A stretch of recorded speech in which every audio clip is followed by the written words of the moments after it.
I am Rebecca from ChemKnits, and today we're gonna dye some luxury fibers. We have a very special yarn right here. This is Wool to Die For's Angel Delight fingering that is 70% baby alpaca, 20% silk, 10% cashmere. And it is so soft and luxurious. Has a beautiful halo, but I only have 100 grams of it. And so I wanted to dye it alongside some other yarn bases that are definitely not the same, but have some relation. And so for our alpaca content, I have this sport weight 100% baby alpaca yarn from Knit Picks, Andean Treasure. And this one doesn't have any silk content, but Capra DK is 85% merino wool, 15% cashmere. Maybe it would have been better if I had a merino cashmere silk blend, but I don't think I have one in my stash right now. And so this is the trio that I've picked to play around with, I guess, this main yarn and yeah, see what we get. Now, I don't think I'm gonna get anything confused here today, but I did label some zip ties and I'm labeling our yarn so that way I know who is who. Before I give some thoughts about how this is not the perfect yarn comparison, I want to give a huge shout out and thank you to today's lab partner, Lisa M. Lisa, thank you so much for being my lab partner for today's episode of Dyepot Weekly. And if you want to learn more about how you can become a lab partner, go and check out the listings in the ChemKnits Creations Etsy shop. I'll have it linked down below. Lisa, thank you again. This is not a perfect comparison for many reasons, One, her alpaca silk cashmere yarn here is fingering weight. It has silk in it. This one is the only one with merino, even though we have a little bit of cashmere. And I mean, this one is just alpaca, but these are both sport or DK weights, so they are inherently thicker. But sometimes it is fun to dye different yarn bases with the same technique side by side, not because we might see like, oh, this one absorbs more color than one of the others or anything like that, but just to see what we observe and what we end up creating. As we go to pre-soak our yarn, there are two big reminders I have to give myself. One, this yarn is non-superwash, which means I do want to treat it with a little bit more care than I might otherwise. And the other reminder I want to give myself, which, I mean, is less about the pre-soak, but it's that some of these yarns take more time and a little bit more acid for the colors to bind and to strike to the yarn. And not just because they're non-superwash, these other non-full fibers often take up color a little bit slower. Now, I don't tend to scour my yarn, which means I don't wash it with soap in advance of the dyeing process. What that can do is remove oils from your hands, from the mill, and help you get more even color. I'm not particularly concerned about even color, but what I am concerned about is making sure our fibers are very well saturated before we start dyeing it. And therefore, I'm gonna wanna let this pre-soak for a while. And I think I'm gonna let it pre-soak overnight. And by overnight, I mean, it's 9 a.m., so it'll probably pre-soak close to 24 hours. Whereas otherwise, and right now I'm kicking myself because I meant to set this up last night, but I just didn't film the clips. With other yarn bases, sometimes I'm fine with just like a couple of hours or even 30 minutes. But I find that silk blends in particular just need more time to get really saturated. And so, yeah, I'll check on it periodically. Maybe move it once or twice, but I'll otherwise see you tomorrow. Before I show off the colors, let's set up our dye bath and start heating it up. I'm gonna add 4 tablespoons of white vinegar into my catering steam pan. This one is 4 inches deep. And I'm gonna add 8 cups of water. Mostly, maybe I poured a little bit on the ground. And now I'm gonna bring over our pre-soaked yarn. Okay, I removed most of the water. But now I'm coming in with our 3 yarns. And I'm really excited to show you the colors that I have picked out. Yeah, we don't have that much water in here yet, but I'm planning on adding liquid dyes with a fair amount of liquid, with a fair amount of volume. So I don't think that that'll be a huge deal, but what I'm thinking is that I'm going to want to dye like one side with a series of colors, dye the other side with different colors, and I think we'll end up with something really, really pretty. So I'm going to go take this to my gas stove and start heating it up. It'll be on top of 2 burners, and let's look at our colors. This palette is really earthy, and some of the colors are very pastel, like Pistachio. I used this recently and someone commented that it was almost as though it had disappeared a little bit. It's less that it disappeared and more that 1 gram of this dye is not that much pigment overall. But yeah, I don't know if we're going to use all of them. Like I'm thinking that we might start with these 6. And so we have a combination of Pistachio, Sage Leaf, and Avocado. And then Sea Spray, which is sort of like a blue-green, Antique Mauve, which is a pinkish color, and Pecan Brown. Now, overall, these colors are more pigmented than those, but I'm thinking I don't want to measure. I just want to do this by feel, which is a little bit risky, but I think that that's what I want to do. I put on my Deluxe rubber respirator mask, safety glasses, and gloves. And using a spoon, the tip of a spoon, I took some of the dye powder out of each container and then used hot tap water to dissolve it. Now, I don't know how much dye I have here total. And I did pull more of the Pistachio dye than I did pull of, say, the Pecan Brown, because I know the Pecan Brown is way more intense. But I'm planning on sort of editing where things are when I see these colors on the yarn. And maybe we'll end up not using some of the colors because maybe I'll like where we are at an intermediate stage.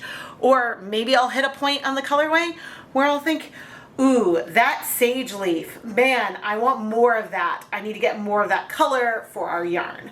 So we'll kind of see and play and see how these colors are going to interact on this non-superwash fiber. Because let's not forget, the colors are going to spread and blend because that's what happens on this type of fiber. Here we have those 6 colors: Sea Spray, Antique Mauve, Pecan Brown, Avocado, which you can see breaks, Sage Leaf, and Pistachio. Now, some of these colors break a fair amount, and depending on how well things are stirred, can be different towards the end or towards the beginning. There could be some hidden speckles. Some of them are just trickier colors overall, but I think that my plan is to kind of pair them together a little bit like this. But again, we're gonna see what happens. Let's go dye our first layer. Okay, here I have in about 300 milliliters total, about, goodness, probably most 90% of the pistachio dye that I mixed up. You can see some specks of other colors kind of coming through. I added it with some more water to bring it to about 300 milliliters. And then to that, I added a tablespoon of white vinegar. And I'm gonna kind of keep doing that as we proceed. But I'm reserving some of the dye because I may decide to bring some in on the other side, but maybe not. I can always just not pour it out. I'm taking all of that Sage Leaf. Okay, I have a tablespoon of white vinegar and about 250 milliliters of liquid total. And just kind of adding it on. It's okay if there's whites behind. Once again, I'm planning on adding more colors eventually. And we'll see how it goes. Maybe I'll leave out that pink altogether. Maybe not. just kind of going with the flow. But about 250 milliliters is a reasonable volume to get the kind of coverage I wanted. Here's the avocado, which you can see it's a bit more pigmented than the other two colors I've used so far. Now, I'm expecting that a lot of this color is going to move through to the other side.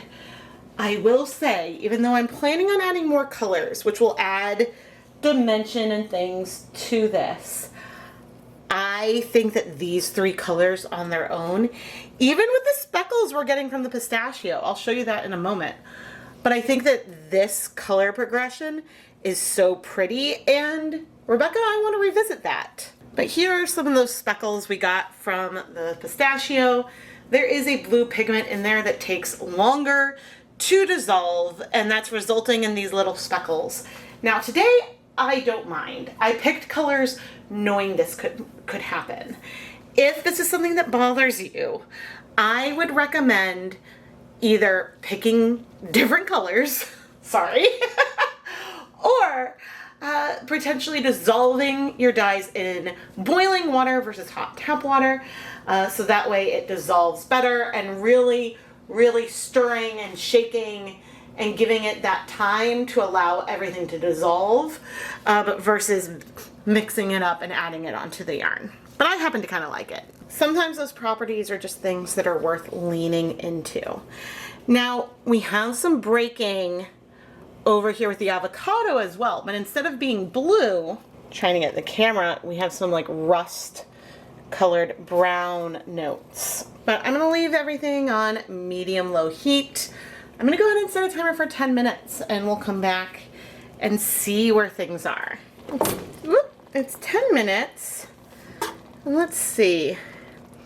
I do still see a little bit of color, but almost all the color is in our yarn. So I feel okay flipping it. Okay. I'm going to flip the edges first, very carefully lifting it up. Ooh, we got good coverage. You can see that we do have some areas that are more white, at least on our, goodness, I don't know which one is which. Oh, C I think is the Capra. B I think is the Alpaca. That would make sense, because one of them I aligned. Let's see. Okay, but we did also have a fair amount of color come through, but you can see that when we layer the colors, we're gonna get some like nice dimension and stuff. But the nice thing is that colors are really kind of sticking where I've put them, which is something I love. I'm gonna start in the middle with the antique mauve.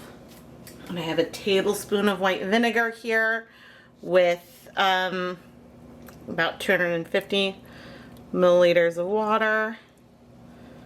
Ooh, I like that. I like the way that these colors are combining, and I like that it's not perfectly even.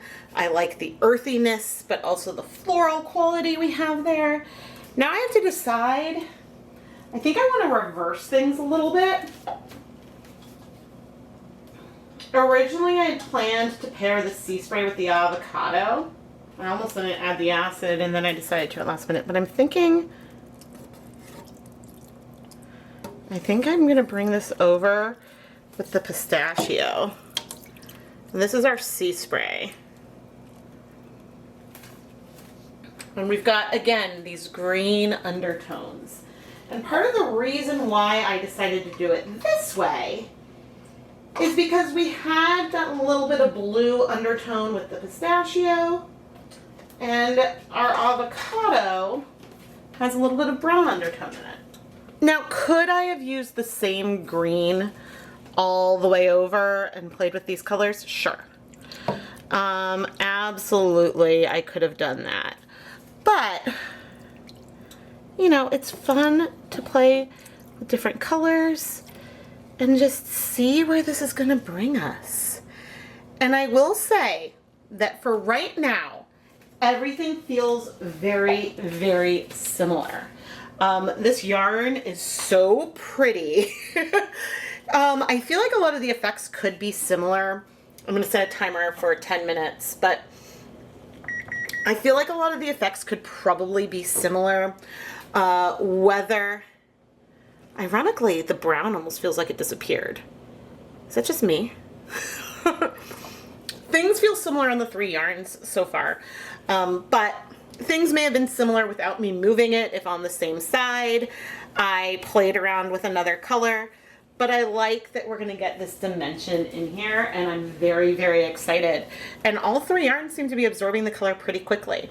Now, of course, we have, gosh, we started with 8 cups of water. We've probably added another 6 cups of water, and we have 10 tablespoons of white vinegar in here right now. That's a fair amount of acid, and so enough that it's going to allow some of these colors to sort of stay put a little bit more than maybe they would otherwise. But anyway, I'm still excited, and yeah, I'll see you in about 10 minutes. We're looking pretty good. All right, I think what I want to do now is take that last little bit. I have just a tiny bit of that pistachio. I just added some water to it. But I'm just going to add that down there, because now we've used up all the dye that I measured out.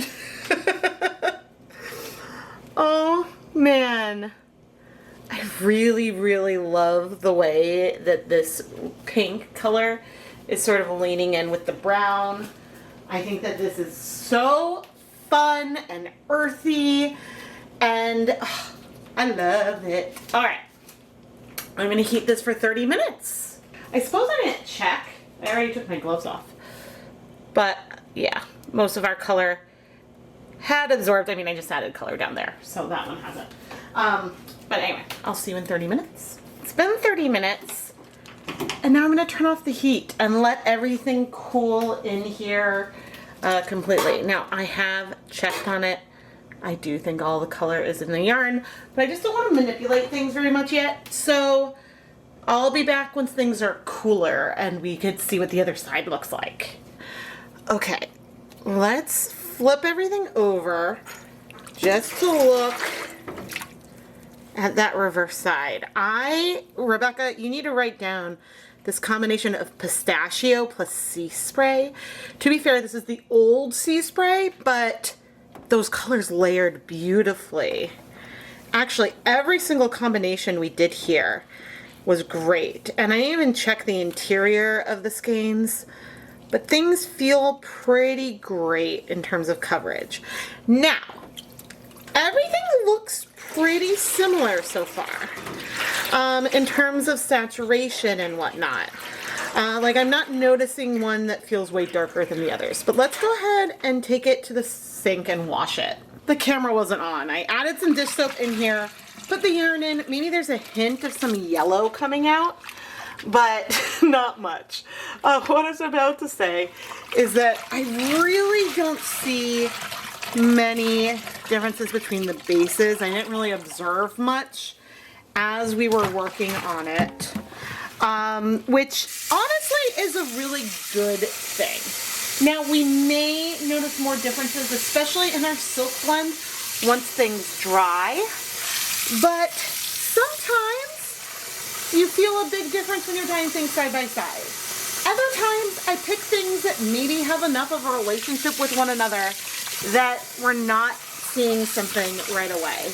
I suppose if I looked at those blue speckles that we got at the beginning from the pistachio, I might have noticed some differences with how sharp they were, but